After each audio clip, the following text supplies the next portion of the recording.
welcome back to season 2 of Young and Hungry.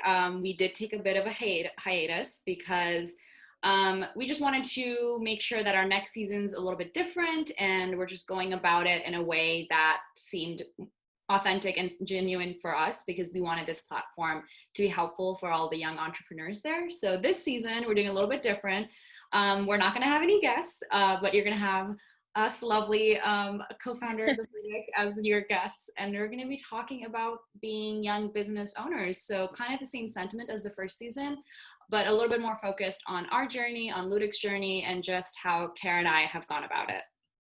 Yeah, we're really excited to share some reflection with you guys. We know that we have so many thoughts on what we've done well and mostly what we have not done well and had to change.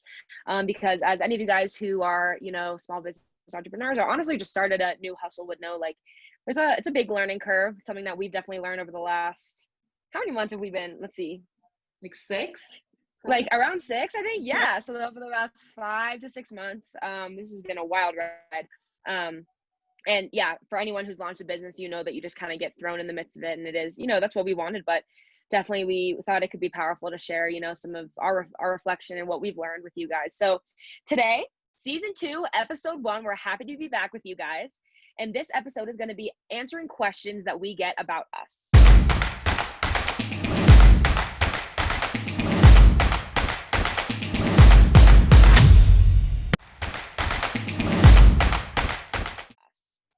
So number 1, sorry, go ahead. Oh no, I was just gonna be like, yeah, we're starting new, and it's gonna be a little bit different, a little bit more casual. It's just gonna be Kara and I talking. And it's also kind of, I think for us, it's gonna be like kind of like a memory box for us to look back into and like what we were going through in this moment. So yeah, hope you guys definitely. Let's get this Q&A started. Yeah. And also, for everybody listening or watching, if you do have any questions that we don't answer in this, but that you have about us, please, DM them to us or whatever. We're happy to answer in either another episode or on our story.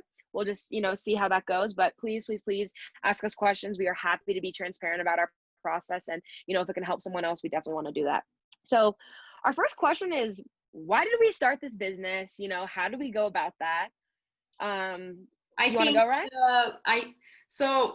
I think we both have a little bit of a different answer to this because we kind of came at it a little bit differently, and then we came to the same point, which was great. So we, as you all know, like COVID kind of just changed our worlds, and Kara was in California, I was here, and our student life was great. We were thriving, living that great college life, and then we both were home. And we literally live like 10 minutes away, but we hadn't seen each other for like the first 3 months because of just quarantining, and we were being very safe. And then one day I wake up to maybe, I'm not joking, like 30 texts like in a row. Oh, more than probably. Yeah. And I think more than that. And she also did all these texts by speaking to Siri. So like half of them didn't make any sense. And I was like, oh, I don't know what she's saying. So I woke up and she was like, oh my God, like I went to this workshop lecture thing, and I heard about dropshipping, blah, blah, blah, blah. This business is super cool. I would want to do this with someone. Like, would you want to be in it because you are into fashion and designing? And I was like, oh, okay. So I was like, all right, like this is something that's really exciting. As a fashion student, I've always it's been a dream of mine to be like this hands-on into the fashion industry. So I was like, well, yeah, I'm not doing anything. Like my life is pretty much stagnated right now, and I've worked with Kara, so I would love to. So that's how kind of I got into it, but Kara had obviously a different story. Yeah, no, I mean, that's right. I did spam text message Rye, which I actually do that quite a lot. I'm definitely a night owl, so Rye will wake up to like 50 texts from me where I will have been talking about all my thoughts. I like to dictate them while I'm like doing stuff. Yeah. And yeah, so that's kind of how that started. But basically, I just during quarantine, I just decided that I needed something productive to do. And I really had this interest, I guess you could say, in entrepreneurship. And for any of you guys who don't know, actually, I am a business student at the University of Southern California. So for me, I'm really thrown in the world of business and trying to learn about that. And so, when I finally had this abundance of time on my hands, I was bored. For any of you guys who don't know me personally, like I like to do a bajillion different things. Like I'm just very fulfilled and also not entertained, just like I like to do a lot of different stuff. And so, I had learned about e-commerce and just saw that there was like a really cool opportunity there. And for me, I kind of came at it with a business perspective because I was like, I do want to be an entrepreneur in my future. I want to build stuff. I am constantly thinking about new ideas, whether they're good or not, unclear, but you know, I want to just try to throw myself into that and see how that's going to go. But Ryan and I, like she mentioned, we've worked on tons of different teams together. So I knew that we would be able to be a really great team. And so for me, I kind of came at it as like, regardless of what happens, you know, when you get thrown into just entrepreneurship in general, for anybody who is interested, you're going to have to learn about marketing, operations, order fulfillment, all the above, everything. And Rye has way more experience than me in design and all of the Adobe suite and things like that. But that doesn't mean that I haven't had to like learn stuff, and vice versa, right? Like there's so many things that Rye has learned about finance that she definitely never had to do before, and not sure if she wants to do, but she does, you know? And so, you know, we kind of started it because one, we both had these interests that, you know, had this synergy that we both wanted to, you know, just try it out. And then at the same time, in terms of what our collections were, what our collection started as, for anybody who's new, our first collection that we ever launched was called the Cozy Collection. The collection was aimed for people who were in quarantine. So it was things like sweatpants, sweatshirts, t-shirts, things that were actually going to be useful, that were comfortable. And for me, during that time, I like love sweatsuits. I'm a sweatshirt hoarder. I love, not hoarder, but I love sweatshirts. And so for me, Rye's laughing because she knows I have a bajillion sweatshirts, like 50. Oh, and so twin brother, they have like at any point, like at least ready to go. So many sweatshirts. I love them. I wear them every single day, no, regardless of the weather. And so I was looking online for a lot of cute sweatshirts, and they were like $70. And I was like, I cannot pay $70 for a sweatshirt because I'm broken in college. Like I'm sure many of you guys, you know, all agree with me. And so when I had brought that concern to Rye as well, just as like a friend, like this is super annoying. We kind of were like, you know, like that would be great because that again those two things mesh, right? Like we can create some sort of like sweatsuits and things like comfortable clothing for a lower price point. It's not as low as we want because we just don't have, you know, all the control over manufacturing. We're small, so it's not like large company like say like Forever 21 who has like $10 sweatshirts where we can put in orders for like thousands. Like that's just not the smaller the order, the more expensive it is for us. So definitely. And we'll get, I think we've still a really good like price point. Yeah. For anybody who doesn't know, please go check out our sweatshirts online, but our sweatshirts are around $30. And so that's we have both crew neck and, you know, with a hood. But yeah, so that's kind of, that was just kind of what we wanted to do. We were like, you know, people are going to use sweatshirts now. Let's kind of create some own original designs where I could kind of scratch that itch of wanting to do some own designing. And, you know, that really worked. We really had this common interest. So that was, like Rye said, that was awesome. And how we went about it was, I think we knew we wanted to do e-commerce. First of all, we don't have the money for brick and mortar. That's not even in the question. And also something really cool about e-commerce is that things like operational fees are really low. And so again, me trying to think like a businesswoman, I was like, you know, we want to make this operational cost really low. So if you guys don't know what dropshipping is, this is like a model that we do utilize. Basically, the model of it is, we do recommend this for small businesses. It's basically, we don't hold our own inventory. We have somebody who helps us print and pack and ship things because they're a mass producer, a mass manufacturer. And so what's awesome about that is that, you know, we don't have to hold inventory, which often is a really, really hard difficulty as being an entrepreneur, because we don't even know if you guys are going to like our designs. We have no idea. But if we were just buy a bajillion colors and a bajillion sizes, we're just taking hundreds, if not thousands of dollars of debt, hoping that, you know, all of that inventory will sell. And so while, you know, there are definitely downsides to dropshipping, which we're going to get into later, we just kind of went about it by choosing that business model to begin with and saying, you know, what are our goals? One of our goals is to, you know, make it cost efficient, because it's not like we have thousands of dollars to pour into our own business. And so we did that. And then luckily we found this platform of Shopify, which I'm sure many of you are familiar with, especially if you're into anything e-commerce. It's a phenomenal platform that it's basically a website host. For anybody who doesn't know, we recommend it. There is a monthly cost, which stinks, but you know, like there's going to be some cost, so you just have to accept that. And they're still something that we were able. It was definitely a struggle in the beginning, just because at that point, like any cost kind of hurt me a little bit. It's like, oh my God, like we're having to put this forward because you really didn't know how everything was working. But 6 months later, it's going a little bit better. Like it doesn't hurt our souls anymore to pay that amount. So that's really nice. So it's, I think, the cheapest way you can go about it and the most professional way, because you always have like your Instagram method, like just sell on Instagram because it's free. but Hmm. you just won't have that professional look and the ease of just running a business, because even though Instagram is free, like a website is a website, and it's way easier to shop through a website. So yeah, we Yeah. love Shopify, and we've had a really great experience with it.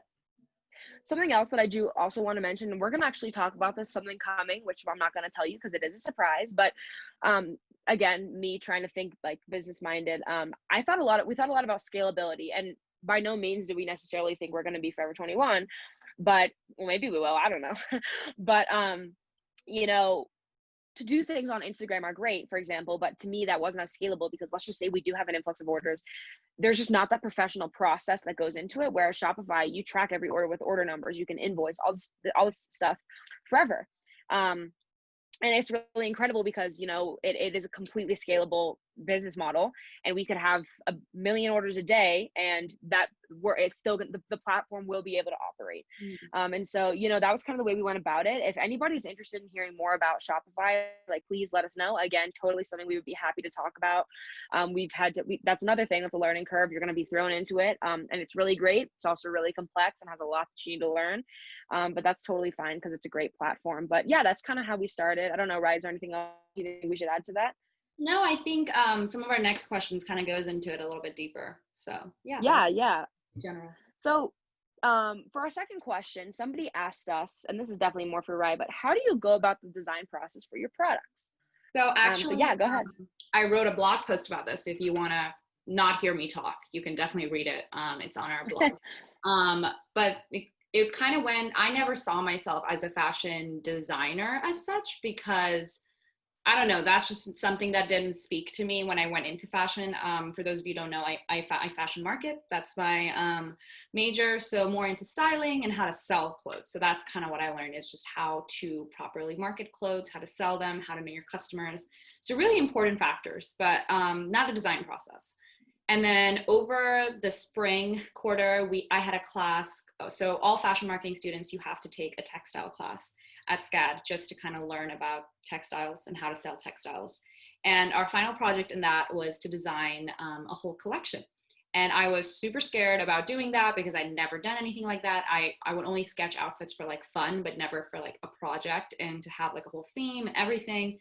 So I did that, and I had a lot of fun doing it because I learned like you don't have to be really good at drawing to be able to style, like to make outfits, because technology is great. Technology will help you in so many ways. So that kind of gave me my confidence. And then when we were talking about what products to do and everything, we first thought about like reselling, maybe like taking something from cheap from someone and then reselling it as your own. We tried that. We were thinking about that, or like creating whole new products. But for me, at least, I really wanted to create something of my own, like something that Kara and I could like stand behind and be like, yeah, this is ours. Came from our head.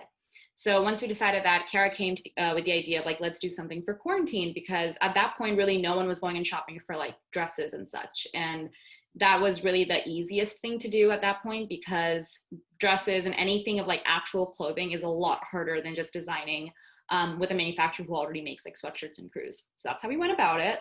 And then I am a huge fan of vision boards and mood boards. And you kind of have to be when you go into design, just because that kind of gives an idea of what you want to do. So I was really just inspired by 70s and the 70s colors and prints and everything. So I created that. I showed it to Kara, and I'm like, this is what I'm thinking. I'm really inspired by this. I really love the colors. I really love the fonts. What do you think?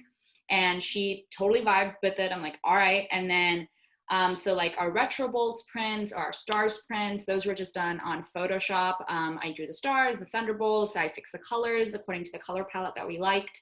And then we used Adobe Illustrator to make kind of the fonts for like my quarantine look, which was like our most popular one, but it has a more 70s font and color. And even all the photo shoots that we did had a very 70s like retro vibe and cozy vibe. So yeah, it kind of just started from a mood board of what I was inspired by.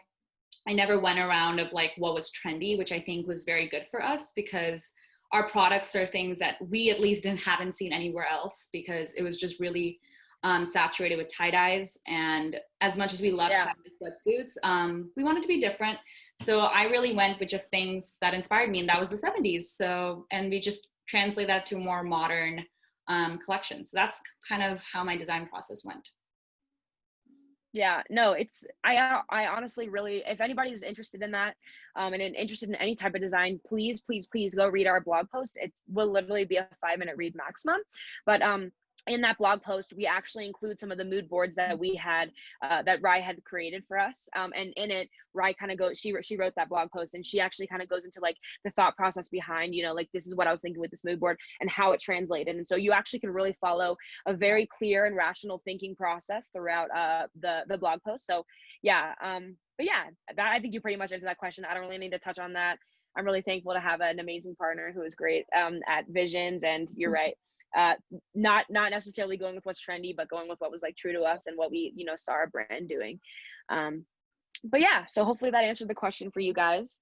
And also, actually, just one other thing I want to know is going forward, something we've tried to pay attention to is a mix of what was popular, like Rye said, because we launched a second collection since Cozy. We have another one potentially coming soon. Maybe we might enter that in this podcast. You're just gonna have to listen and find out. But we just tried to pay attention to what do we think people will like and respond to that, as well as a small business, try out different business models. Yeah, So actually, for example, I'm sorry to cut you off, but like I talked no, about like how I designed that one, but the second collection was really like Kara's brainchild. And then I just kind of like executed, I guess, like what things it would be. But like it was really like this is what's gonna be. And I'm like, oh well, this would look cool on it. So yeah, go ahead and explain that one. yeah, no, yeah. So for anyone who doesn't know, our second collection was called Denim Reborn. And as a small business, we don't really know what model works for us. And the truth is we still don't really know what model works for us. But I knew that if we continue to stay with the same, we're really not going to know what is good about the model we were using and what is bad. And so we decided to go with a new model. And also with that second model that we use, we were able to incorporate one of our pillars, which is sustainability. And so what we did is we took recycled jeans, we upcycled our jeans, and then we hand painted our own prints on them. And so what that did was, one, it's like couture because obviously that's hand painted and they're one of a kind. Also, we're being sustainable, and we're not trying to lead to fast fashion by us, trying to upcycle that denim. And third, from that collection, $3 from every single pair went to the Coalition for Rainforest Nations, which you guys can read about on Google or on our website. But it's a really, really incredible organization that helps to just build the rainforest and things like that, to try and fight, global warming, things like that. And so, that business model is very different, though, obviously, because now we had our own inventory and we had to work with that. And so, if I'm being honest, I think that I prefer the first model. I don't know if Rye, what were your thoughts? Yeah, me too. I mean, as much as to be completely transparent here, because there's really no point in hiding any of this, we profited a lot more of our second one because we were making this ourselves. We weren't relying on a manufacturer. So it was monetarily, it's a better plan just because we made a lot more money from it. But just because, again, the time versus money thing, it was a lot of time that was going into it. And it was time that Sarah and I don't always have to put into this. Sad, like for better or for worse, this is not our only thing that we're doing. They're doing like 100 different things. So yeah, for me, the first one, it's just the most scalable, the most easy, and it'll just last a little bit longer. Definitely. And that was the point I was also going to bring up, is the second one wasn't really scalable, which for me like hurts my soul, because like the aspiring businesswoman in me is like, I don't want to have to redo work twice. So if we create a model that all of a sudden our products do blow up, we're going to have to do the work again. And so I don't really like that. That's why we try really hard to put things in place that they can be scaled. But yeah, so that was kind of, so then, looking forward, we just try to, respond to what people like, what was popular. And I guess the design process kind of changed throughout it. But, I guess you guys will find out more about the next design process when we tell you if we're potentially releasing something hypothetically. So that's good, right? Third question? Yep. Yeah. Okay. So this one, we've actually been asked like quite a few times. We think this is super relevant for people our age. So our third question that we've gotten is, what does your day look like, and how do you juggle being students on top of, running our business? Yeah. I think this is super applicable. And for anyone who is a student who is worried about time, please listen to our answers.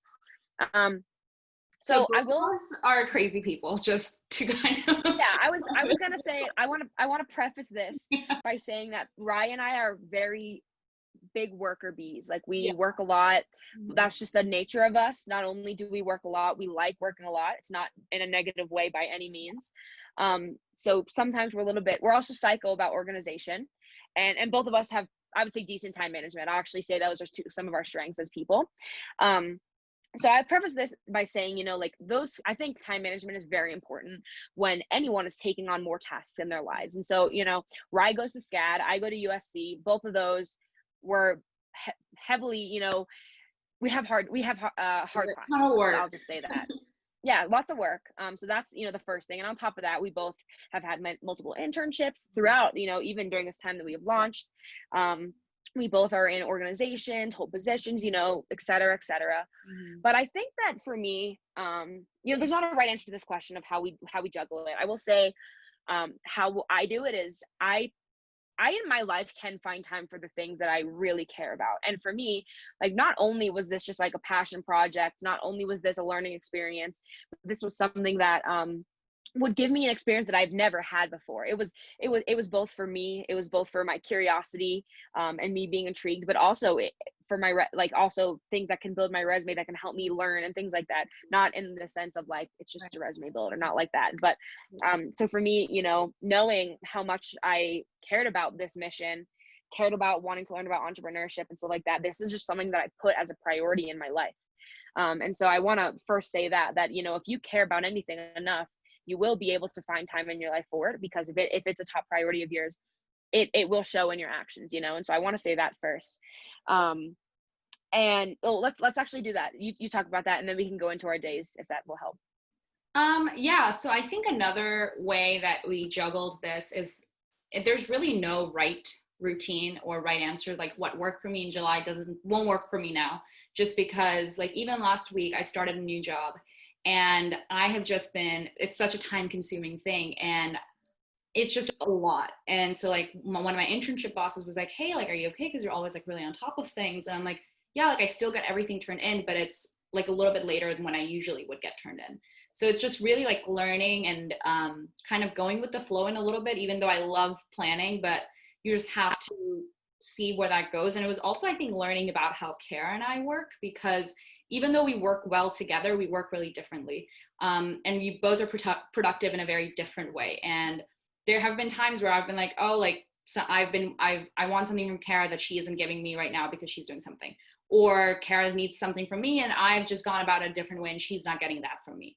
So at the end, things happen for us, but it's been hard, I think, in the beginning, just to kind of learn how each of us work. And then once we kind of figured that out, because this is a different setting that we've ever worked before.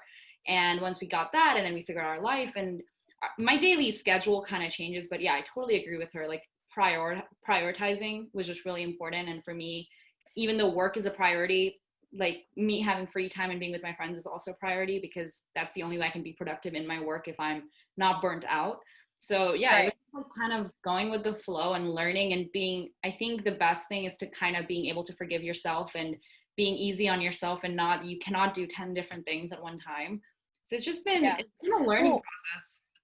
Yeah, and a couple other pillars that I will mention. In addition, the last thing I will say about prioritizing is you need to have this type of endeavor as a priority, because there are nights when you're just like slammed with a bunch of shit that you have to do, and you did a bunch of work and you're tired, but we have a deadline that we set for the next day. Right. And I might be tired at midnight, but I'm like, you know what? We have to be accountable. And that leads into the second pillar that I was going to say, but we have to hold each other accountable, because, if Ryan's expecting me to do we're business partners. We try to, split our work very evenly, even though we're very, very different workers. And if we set a deadline for something we're doing for, let's just say, Monday, and Sunday night I haven't had it done at 11 p.m., even though I'm not a procrastinator, but life happens. Yeah. Like I can't keep pushing that. I have to I have to think, even though this might seem more flexible because it's my own thing versus like schoolwork, like I need to also prioritize this business, or else it will fail, and it's not going to work. Rye's not going to want to work with me. Like I'm gonna ruin, our business partnership. Like both there's of us. It's just because I think there's also like that fine line of like friendship and business partners, because I think it'd be way easier definitely, if I was just working with someone I don't know, because I'd be like, oh, just get it done. Like I don't really care what's going yeah, on in your life. But like we both know yeah, what's going on in each other's life. So just knowing that, and it's not that either of us is prioritizing something else over this. It's just a lot for sometime for us to handle. Sure. So it's, yeah, I think Yeah. that's really, And I um, Yeah, no, and I was gonna say, with finding time for this thing in your life is I will say I personally really recommend if you're gonna go into business doing it with a business partner, because I personally think that you should take like I think the way that our skill sets are different has been like one of our biggest assets yeah. in all honesty because Mhm. we're very different people. Yeah. We're very similar, but we're also very different and Mhm. we like different things. We both love like clothing, of course, but like we love different parts of it, Mhm. and we have different skill sets. And like I actually heard I heard Hillary Kerr, if any of you guys know who that is. She's the founder of Who What Wear. She actually once in a panel I was in said that her actually I take it back, I don't think it was her, but I heard an entrepreneur once say that her and her business partner, they were like a Venn diagram that only mixed a little, Yeah. and but the sides of the Venn diagram that didn't overlap were much bigger than the middle, and that was their best asset because they were different. Oh, And I that think sounds that first of all, amazing. I want to say, Yeah. yeah, isn't that a cool Yeah. comparison? So I think that one, I really recommend that, and I think that that actually will help in terms of time management because it's like, wow, I know that these are things that I need to work on, but Yeah. there are also things that I need to work on that I'm not necessarily going to work on just because the way that we divide like our work. Right. And so I think though with that, keeping each other accountable is very, very important. And for anyone who's by themselves, you need to hold yourself accountable, or else again, it's not going to keep working. Yeah. I'll also say something that I think is really important, and this actually kind of ties into that second part of the question, which is like, we are students and we're really busy. I think setting deadlines and time like planning is very, very important. That's not necessarily something that we were great at in the beginning, and of course, it's a learning process. We're not Yeah. experts at it now, and we're actually going to talk about this in something that we have coming in December. But like planning in advance and setting deadlines for whatever you're doing is important. Yeah. First of all, it allows each of us to, in our own time, fit Ludic in, and we do it in our own time, but then we can come together for that end result, And along the process, we help each other, of course. But like, if I say we have a deadline of 1 week from today, which is usually longer than that, then it's like, and whenever Rye is free, Rye can work, and when I'm free, I can work. But that means that we can fit it into our own schedules, which is very helpful when you're busy, when you have a lot going on, and when our schedules are different, right? Like again, we go to different schools, we have different lives, and so I think that that planning is very important to one, be able to give each other time to fit things into their schedules. Yeah. Also, a lot of this stuff does just take time to plan. Like there are things like a photo shoot, you wouldn't even really think, I mean, you could do it on the day and that's fine, but like most of the time we have to plan different stuff out. Like what are the sets we're going to use? Where are we going to go? How are we going to coordinate the bottles? How long in advance do we have to ask our models for them to take time? Yeah. How much time are they going to do? You know what I mean? All those different types of things. Mhm. Or, for example, building a collection. It starts months before the collection even launches. And we're not even a big company. I'm sure you guys have heard about that from big companies. Like I hear it a lot from makeup lines, actually, how they're like, oh, we Oh have to yeah, produce, like fashion, talk like about this a year in all advance. started designing for summer next year. So it's like Yeah. that ahead. And like we're not even nearly that close. So but Yeah, exactly. it's a And really it's a pretty a lot of planning goes into it. And I think the best way that we juggle it is you just kind of have to understand that these are some things that have to be done, and just like putting in the measures of deadlines that really helps us, that hey, we want to get this done. And for the most part, we don't put like any too hard of deadlines. We'll usually be like by the end of next week, or like mid-November, or let's do mid-October, because then once we get closer, we're like, okay, this is good, by next Tuesday we're going live with this, we're doing this. So I think we work really well with deadlines. Some people just don't.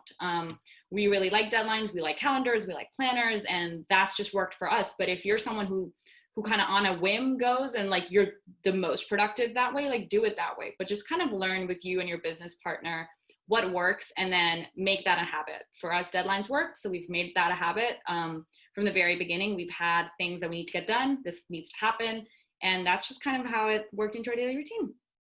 yeah, no, I agree. And one actually last little like piece or like tip that I would give for anyone who likes planners, we are obsessed with planners. And so like this is something that I've actually found helpful. I think that it can be difficult to like when we're growing this business, I think that it can be difficult for me to see it as an equal to schoolwork or like things like that. Is it equal and deserves my equal attention to to like other commitments that I have.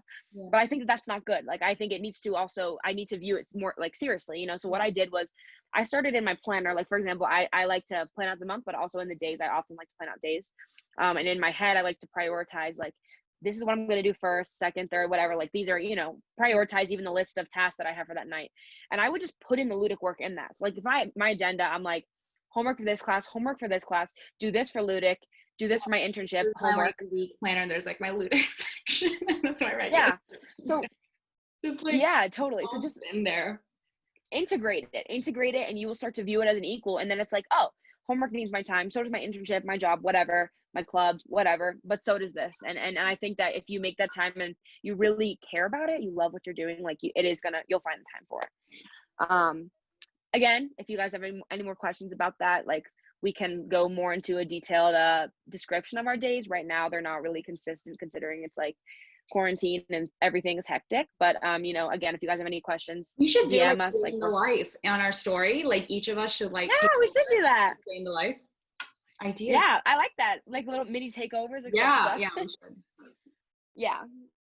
But anyway, so that, you know, if you guys have any questions, just let us know. We really want to be transparent and help anybody who's aspiring to, like, you know, build something on their own, kind of the way that we're trying to. All right. So number 4, that brings us to a very important question that we have. We've had people ask us, do we have any pitfalls? And if so, how do we get over them? Yeah. So this is, how did we or do we? So this question, it's a very loaded question, because the truth is, when you start a business, there are going to be tons of pitfalls. There are going to be lots of things that if you don't change them, they're going to make you tank. And that's not to scare you. That's in a way that you just have to understand that you just don't know everything. And you don't even know remotely a little bit, usually, unless you have background in e-commerce, I would say, in terms of our business. So I guess we can there's a couple things that we want to say, but first I want to talk about one pitfall that we had. And this is just a mistake that I just want to be transparent about so that you guys don't make this mistake. So in terms of the way that, you know, there are different types of how you choose to price something. But one type is, you basically determine the cost of the good, and then you increase your price point, you know, depending on how much profit you make, you know, and then obviously that you can do the breakdown of like revenue and cost, and things like that. And so when we did that, we were not on the same page as what our shipping costs were with our manufacturer. And what ended up happening was, we were probably 2 months in to the time that we noticed this, that we realized this, but we were taking like the shipping that we were charging was not actually the shipping. It was less money than the shipping that we were being charged, if that makes sense. And so that means that when we already are charging a small price point, we're charging a low price point because of the morals of it, but we're also not making a very high profit margin because of that reason. And that was a decision that we chose, is like, we would rather make a little bit less money and charge less, so it's more affordable for people our age. But when we're already taking like a smaller profit, then all of a sudden we're taking shipping costs as well, which just ate our profit up. And all of a sudden, before we knew it, we're making like $3 on a sweatshirt, which is like not the way that business should work. And, you know, I just want to tell you guys that number so you can understand, like, this was really bad for our business. We lost a ton of profit in the making. And I'm not saying that in terms of like, we're greedy and we want profit. I'm saying that in terms of, we need profit to pay our operational costs to sustain ourselves. Like, you know, and we need profit Right now, like, please do not think that we are making like millions, not even like hundreds, that go into our pockets. Like, we still haven't had any amount that has gone into our pockets. It's, when we talk about profit, it's just enough for our business to not be in debt. And we have not. Right. But just want to be transparent about that. Like, we are making money just that our business is staying afloat, not for us to become like super rich from it. So right now, that's just right. As of right now, we reinvest all of our profits. When I say that was a good clarification. Thank you. Right. But all of it's reinvested into the business. But the point is, you know, we still have to pay those operational costs. And so when all of a sudden, you know, our profit goes down the drain, because it was honestly my mistake not understanding the shipping breakdown, you know, that was horrible. And so I do you know, what we learned, we recovered from that, and, you know, we lost profit, but it is what it is. But what I would say to anyone is make sure you're very aware of your finances and very aware of the breakdown of like shipping versus of like, if you use a manufacturer, of like how much that manufacturer is going to cost you in terms of shipping, or is going to charge you in terms of shipping, things like that, because you don't want any that cost to eat into your profit the way that ours has. You have Yeah, another one you want to talk about? that was perfectly said. And I think another one of our, I wouldn't say pitfall, but it's just something that is a problem right now, is just our lifestyle. We, first of all, live across the country, literally across the country. Like the farthest we could be from each other, that's where we live most of our life. And which is fine. We still are able to communicate, but again, geography plays a whole like part. Like when we were together for the whole quarantine, it would be like, hey, I'm coming over to talk about this, or hey, let me come over and talk. We can't do that anymore. And even like time differences, that's the thing. Like right now, Kara's in a different place just because she wanted to have a change of scenery, like we all do. And she's like trying something else, but it completely, I forgot that she's in a different time zone. And I was like, let's talk at 1:30. And she's like, well, that's like 10 o'clock for me. I have something else that time. I was like, oh, I didn't even know. So even like a couple of hour time differences. And I think the biggest one is that we just don't know where we will be in the next 6 months. We both love to travel. We both love to do a lot of things. And I might be here in in Atlanta for the next year, and that's just where I am, and that's great. But I also might be in like 3 different places. So it's just that's why we love drop shipping, because you know we can do it from anywhere in the world, but also just us constantly moving around. There's certain things we can't do because we don't have a permanent place yet. So yeah, that's just if for better for worse. Like there's good sides to that and bad. But, Right. Definitely limits us in terms of like equipment and machinery if we wanted to do more manufacturing by ourselves. You know, that's definitely a difficulty. I'm trying to think if there was anything else. Yeah, so that's definitely, you know, I would say one piece of advice, because I don't want to just give you guys negative. I want to give you guys the positives and all of that. The piece of advice is like it does challenge us to think outside the box, which is awesome, because we have to think like, how are we going to make this work when you go to school in Atlanta and I go to school in LA? You know, how are we going to make that work? And also you just need to have transparency and trust with your business partner, excuse me, because you know, when we trust each other, where I trust that even on my different time zone, like I'm gonna get things done and we're gonna be able to work things and figure things out. And because we both love what we're doing so much, you know, it really is a big passion of ours to be able to do this and continue learning and growing and fixing it and being better. You know, I think that that's the way that we can combat that, but obviously it is definitely a difficulty. I would say one more, and this is more in terms of business models, but I do want to mention this. So when we say the term drop shipping, I'm sure if anybody is familiar with e-commerce the way that I am, and Rai is now too, we're not necessarily talking about in drop shipping in the way that it is like we buy from others. We're not doing that type of drop shipping. So I do want to clarify that we're not buying anyone else's stuff. Everything that we produce is our own designs. and It's it's all ours. Ludic made. Like you don't Yeah, have to Ludic worry about made. it. It's ours. Yeah. Yeah, Ludic made, Ludic designed. That hasn't touched anywhere but where it was printed and where it was shipped. You know, so I just want to say that. But in terms of drop shipping, for anyone who is thinking about that, it is a high cost business method, because since you have a manufacturer helping you, they do charge more. And so I will say that, you know, but we could be screen printing, and while that's an initial investment in machinery, which we already just established we couldn't do, but let's just say hypothetically we would be making so much more profit on a $30 sweatshirt. But it's hard because, you know, like we have that limitation. So I think that, you know, everybody has to think about what their life is, right? For Rai and I, we know that we're going to be in different places, and so that definitely limited the type of business model that we could choose. And so, you know, while we've taken that cost, and I do want to mention that for anyone who potentially could be in the same situation and wants to do the same thing, I think it's important for anyone to just consider like, what is our specific situation, because all of us are going to be different, and what is going to work best for me, or me and my partner, or me and my partners, whatever. But yeah, I don't know, you have any thoughts on that, Rai?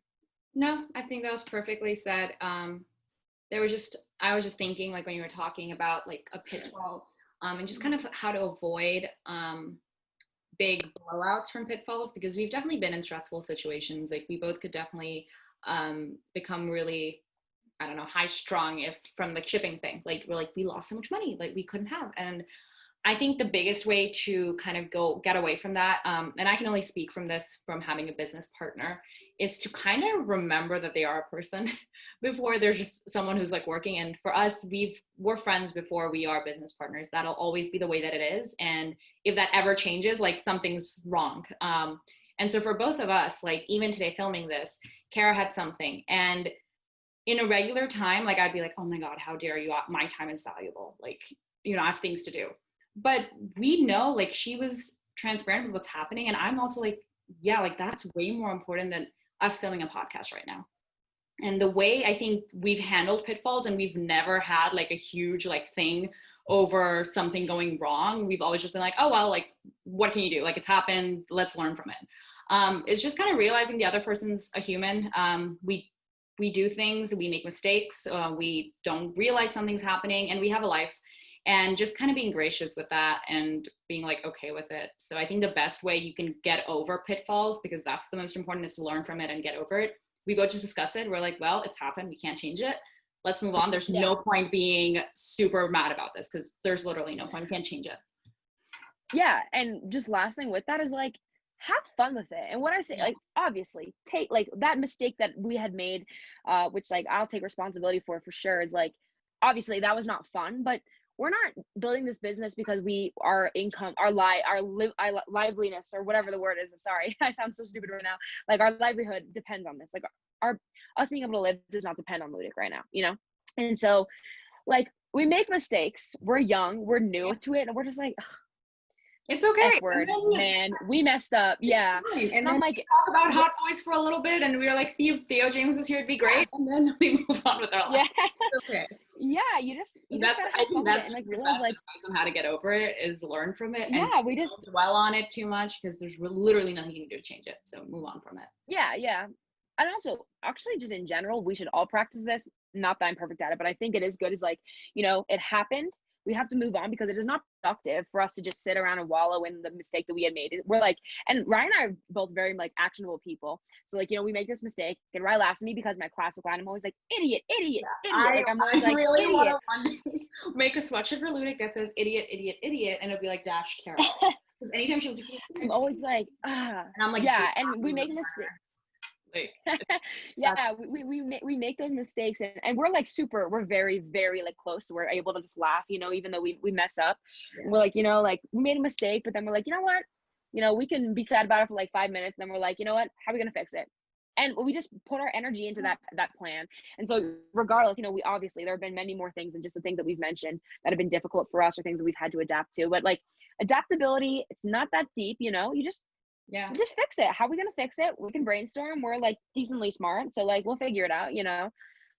Like, just have fun with it. Your business, like, it shouldn't seem like a chore. So yeah. Seem like a chore. So it's always been like fun to do things. So yeah, just to get over your pitfalls, the best. And I know you guys will hate me for saying it, but just like moving on, learning from it, and moving on, and you will be fine. Yeah, it's gonna be okay. Yeah, definitely.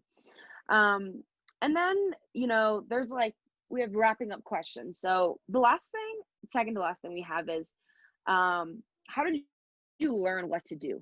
This, I think, is a really great question, because like I mentioned earlier with Shopify, for example, it was very, very confusing. But and I think I can really speak to this because I've spent a lot of time on Shopify in the last like 8 months, like a lot of time. Shopify questions, please direct them to Kara. There's been plenty of people who ask me about it. I'm like, I could probably answer that for you, but I think Kara will do a way better job. So yeah. I'm like Shopify nerd, which I love it. I love Shopify. So what I will say is, to begin with, if you use a host platform that's as big as Shopify, I mean, they have millions of businesses that they host, like millions. And their revenue, I'm sure, in total is in billions, from just like what the small businesses, are what's coming through. And so, because of that, they have so many videos to begin with on what you can do. There's a lot of instructions, and like, I get it. It sucks to have to go watch instructional videos. Like, I hate them just as much as all of you guys do, but you got to learn some way, and I think that there's like a mix of, for example, you build your Shopify store, and it's like, okay, you put in personal information. Like, we know how to do that. What is your business? We know how to do that, and it's like certain things that is like, it is pretty cut and dry. But then there's a lot of things that you don't know, like, how am I supposed to connect order fulfillment, things like that. All of that requires research and videos. And so what I will say is, like, we just did it the old fashioned way. Like, we did what we could, and what we couldn't, we looked it up, and I will say with Shopify, if you do have questions that you can't get answered, there are Shopify experts that they are on live chat, which I've used live chat a bunch. It's super, super helpful. I do recommend it if you have a problem. And those experts actually can go into your account and help you change things if you need it. There's also like calling service, customer service. So like, but I would just honestly, there's not a shortcut around it. You just need to learn all the different things, and do your due diligence, because again, when I was actually that webinar that I mentioned in the very beginning that I had heard when I first heard about Shopify and e-commerce, he said, do the work in the beginning, put the work in the building and in the beginning and things like that, and the rest will come later. And if you don't, you're going to have to repeat your work. And I 100% stand by this, because if you do well building your store, you build something that is, even like web design, for example, is a great example that we're going to talk about a mistake that we made.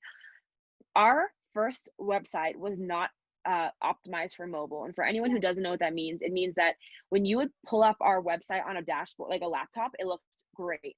When you would put up on your phone, a bunch of the text and the pictures were like they were too wide. So like it was cut off by the phone. And we didn't even realize this.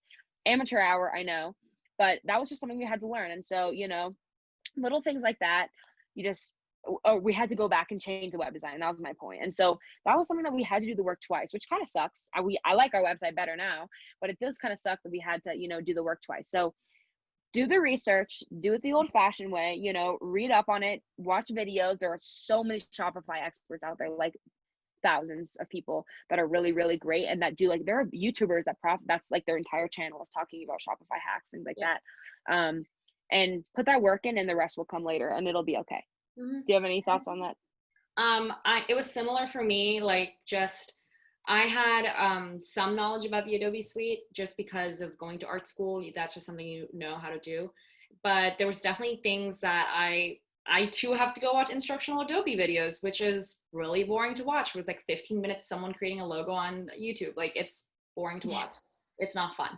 But that is how you're going to learn. Like, you don't know everything about Adobe. Like, you don't know about so for me, like going from designing our first collection to our second to our third, it's just a learning process. And I'm sure like next year when we look back on things, we'll be like, oh my God, like that was such a dumb thing to do. Like, you could have done it this way. So be that our photography, our editing, our videography, our social media channels, everything, like it's just been a learning process, and you have to put in the learning at some point. So it's okay. Like, there are some nights where I'm sitting there 4 hours doing something, and I'll be like, Carol, look, I just made this. Like, I will call her all the time and just ask for validation. I'm very open about it. I'm like, now, yes. I just need some validation. I spent like 2 hours on this. I just want you to look at it. So it's just the learning process. Like, don't try to skip it. Don't try to find shortcuts, because it won't be worth it at the end. And you might have to sit through a 15-minute Adobe video or a Shopify video.